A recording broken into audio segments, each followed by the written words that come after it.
son Milo attended a school in Pasadena called the Frostig Center. He started in the first grade.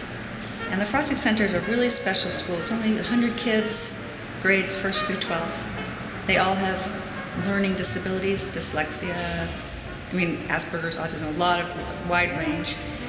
My kid was in danger of getting kicked out because he didn't have a good sense of how to play fairly, how to get along with the other kids. And another mother and I were sitting having coffee, and she was in fear that her kid was going to get kicked out because they don't accept any behavioral problems at all. I always thought the mocha torso that Robert Graham did was such an amazing idea. I just thought, why don't they just do it for like a certain period of time, maybe like a year, and then stop? And then get another artist in and do another sculpture for like a year, and then stop. As we were talking in this coffee shop about the fact that we really needed a social skills director at the school, hands-on with the kids, helping them maneuver through their problems with their peers.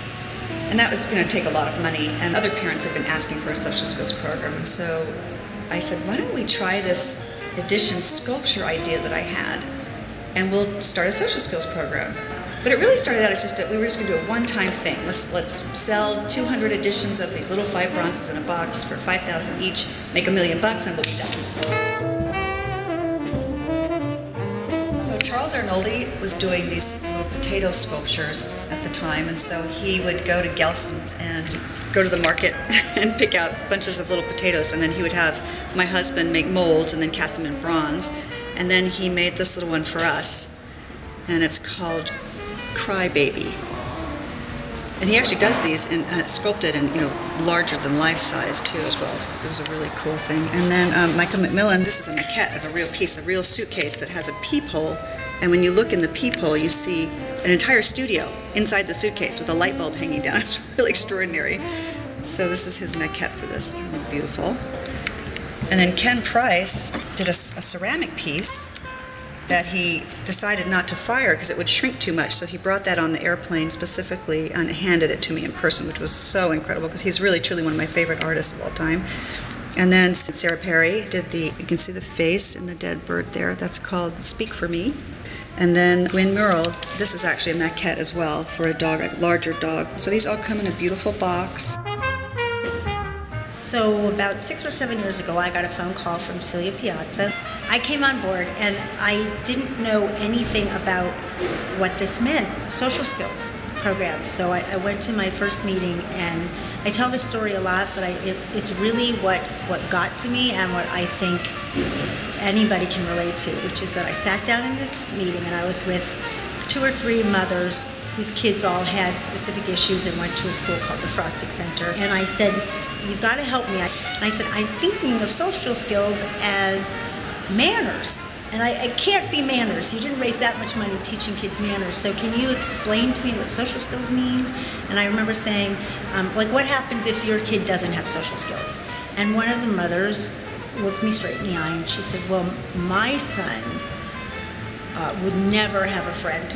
And then she said, actually, my son has never had a friend. I still didn't know what social skills meant, but I knew what it meant if you didn't have any.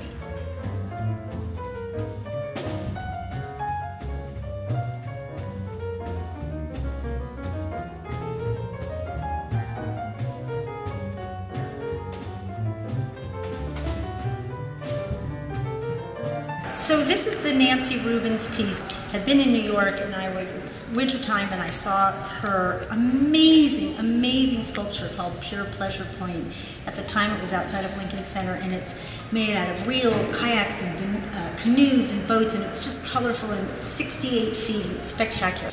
And typically Celia and I ask artists that we know, that we have a relationship with, that knows us, or we at least know somebody who knows them.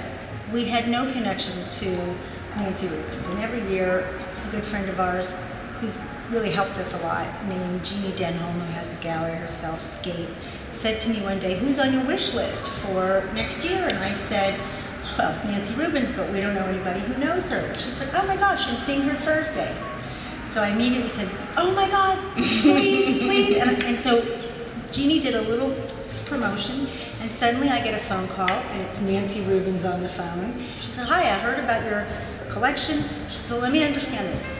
it's small, it's bronze, and the money goes for social skills programs for kids with learning disabilities. I said, yes. She said, okay. And that was it. Well, this piece was done in 2004. It's a maquette for a sculpture that I built called The Studio. And the actual full-size piece, for that I took a small kind of vintage travel valise or small suitcase, and inside of it I built an interior of a miniature hallway with a door at the end of it. And if you looked in there was a peephole at the end of the suitcase you looked into. If you looked in there and then pushed a button on the opposite side of the actual piece, a light would come on inside and you could see this other world. Making model-like objects got me into film work. But I did it originally as fine art. And that work, someone saw it and hired me to make models for movies. And it was a great job to have as an artist out of art school. So I did that for about 15 years. Oh, it's just a little handle to simulate, you know, kind of a repaired, one of those funky old handles you'd see on old suitcases. Obviously, there's no wheels to pop out. This is one of those arm stretchers. Yeah. It's a beautiful piece. I'm happy with it. Very simple, but kind of evocative. The base for it was made to mimic that of like say a tile floor, so we don't know where. It could be a train station, it could be someone's home. So this mobile is called Canaries in the Sunset. It's like mobile in two movements. Here I tried to create kind of a cloudscape that captured in my mind sort of the tonalities. I like to make mobiles out of aluminum. I don't know, I just feel like they've got this sense of permanence about them. The forms, the colored forms are all aluminum. It's aircraft aluminum. It's really tough material. You can't really bend it with your hands. You have to use a roller. But yes, this is automotive polyurethane over aluminum. And these rods, they're all raw stainless steel.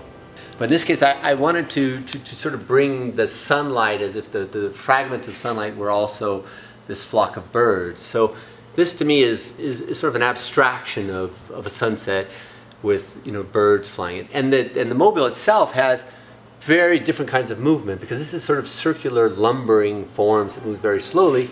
And this is like a little squadron of jet fighters that have this flitty, quick movement when they're caught in the breeze. So it's nice to have, in my mind, a mobile. It's like it's a mobile made of two completely different energies that speak to each other. So I find them quite entertaining.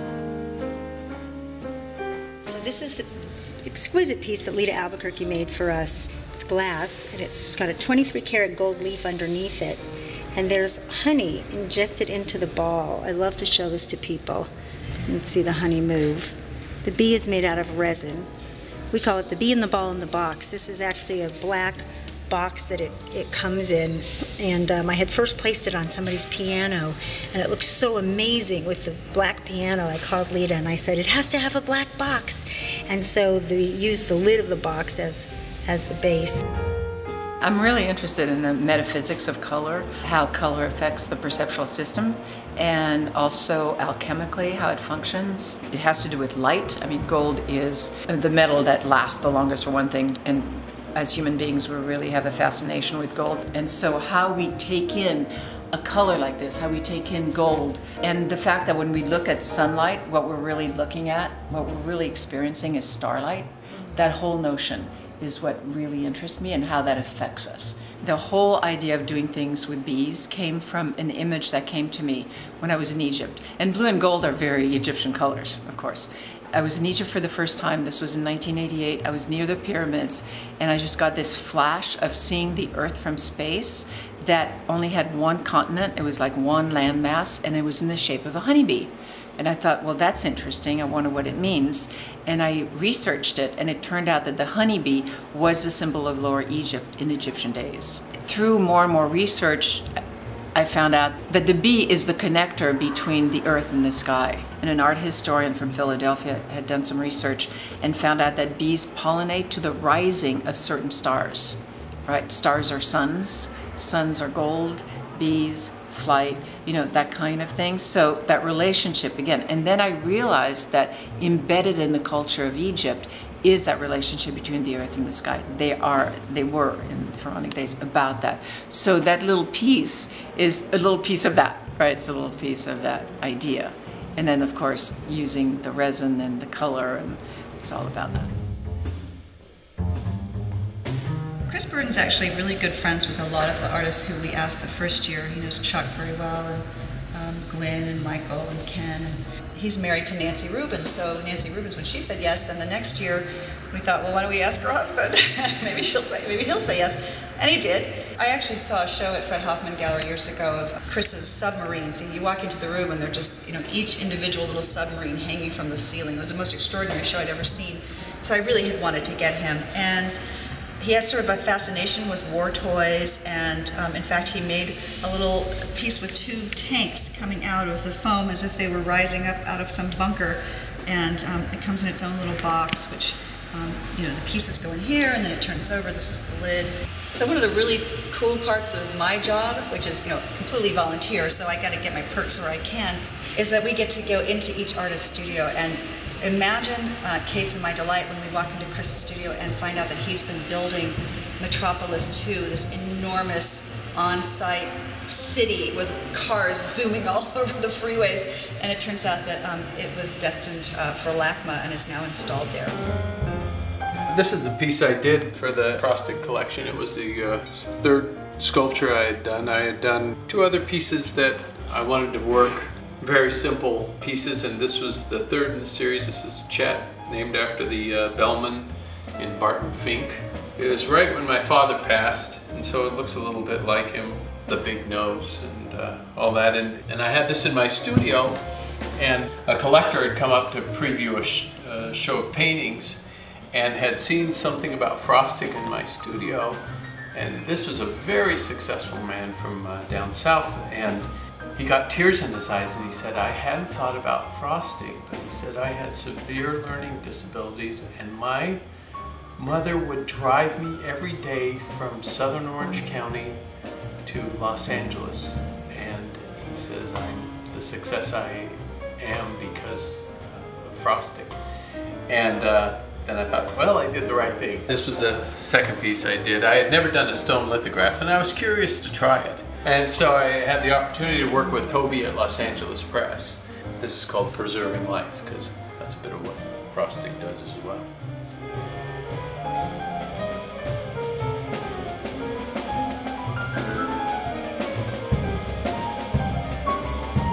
Michael had made his first piece out of a tailgate as opposed to license plates, because you were famous for working with all your portraits with license plates, and you had made your first rose. Yeah. You said, I want to do a dozen roses. Right. And then build the show around that. Yep.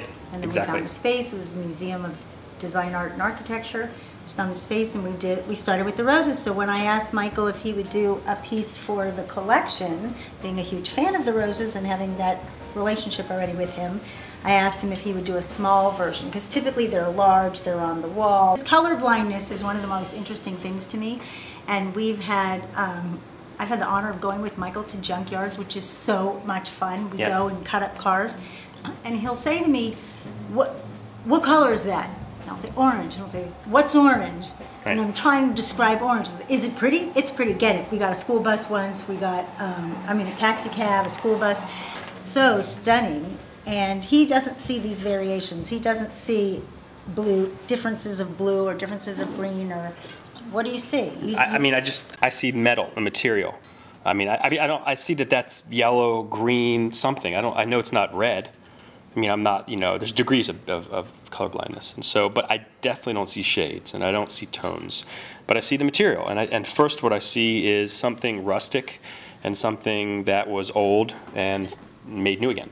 And that was the idea here. It was everything other than color. And what Michael did for us is he did 18 of these, no 2 alike. So every one was a different color combination. This is the one that actually belongs to the collection itself. Well, this was actually an important piece for me. And it was from, the actual image itself came from a exhibition. The painting, the original painting, was in an exhibition I did at the Earl McGrath Gallery in New York called The Happy Idiot. And It was kind of a play on men being kind of simpletons and just the whole idea of this notion of unattainable beauty. And so I always imagined men just falling for beauty and more willing to, like, you know, give themselves up and get stupid. And so for me, I ended up writing this little narrative, the story of the snowman sacrifices himself and for his love, the mermaid. So he melts himself down to allow the mermaid to live within his body of water. And so that was pretty much the ultimate sacrifice. So the original drawing I did of the snowman and the mermaid was when I traveled into Tokyo, when I had a small group show exhibition with my friends, with Mark Ryden and Tim Biscuit. And we had a show called Hello from Los Angeles. And while we were visiting Tokyo and traveling around there, was when I started drawing in my sketchbook this particular image. This is called the Stretching Dog, and it was originally ceramic maquette. Only the Frostig Collection has this piece. The material is bronze, and it's patinaed, which a patina is the color that I put on the surface, and it's put on with heat, and it's chemicals with heat, and it's a black patina. I have been working mostly with animals throughout my career, sometimes figures, but mostly animals. And I thought I like this. To me, this is an abstract form. So even though it's an animal, I still think of it as being abstract. All these outside shape and the negative shape and also the positive shape. And so it also is recognizable, but it is also abstract as well. It was the head of a sculpture that I actually made, and it's been cast in porcelain, and we made this base to put it on so that I always liked the way this looked, but we needed a base, so between everybody at Frostig and also me, we figured out this base to put it on, and this is limestone and this is copper.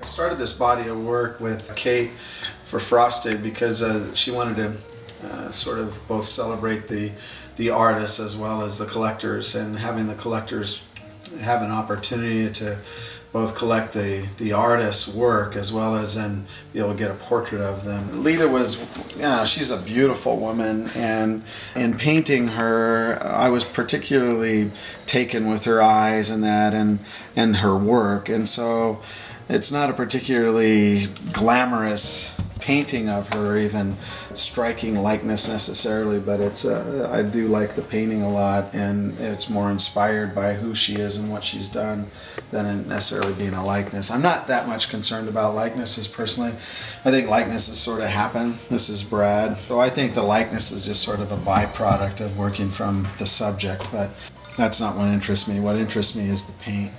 And the surface, the visual, or the vocabulary of mark making is what I'm particularly intrigued with. This is Michael. This one was Robert Graham.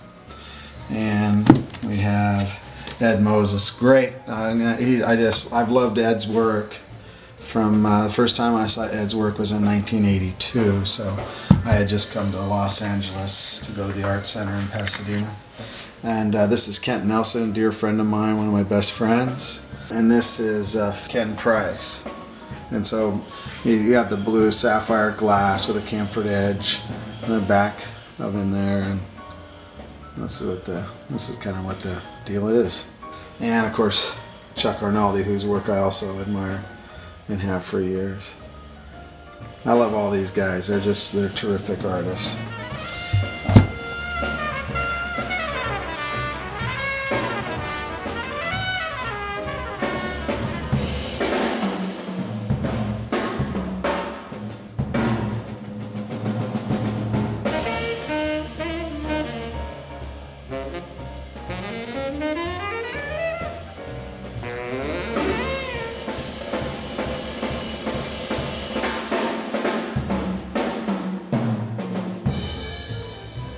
It's all found metal. I don't paint anything. The original colors as found, and it all comes from all over Southern California. Barstow, Bakersfield, Fresno, Stockton. I go to that over in Arizona sometimes. Farmers, hermits who live out in the desert, survivalists, meth heads, wife beaters, devil worshippers, all those kind of freaks who live out in the middle of nowhere have tons of junk laying around. But what I'm looking for is old, battered, beat up, abandoned, discarded, forgotten, stuff that's been through the ringer and it has the scars to prove it, you know what I mean? Because it's interesting to me, it's got a previous life, so I'm going to sort of transform into something else. When Celia and Kate asked me to benefit or work with them on the Frostig thing, I was particularly, I get requests for a lot of stuff, and sometimes I donate stuff, sometimes I don't, but I've never gotten as involved with a cause like this because my cousin is autistic, Joe Sullivan, and I grew up with an autistic cousin when it seemed to be a very rare thing. And we knew Joe since we were all born, and it became a part of the family. Struck a chord with me, and I said, of course I'll do it. And my cousin was actually, Joe was the character Rain Man was partly modeled on him, and so this was a cause close to my heart. I couldn't say no.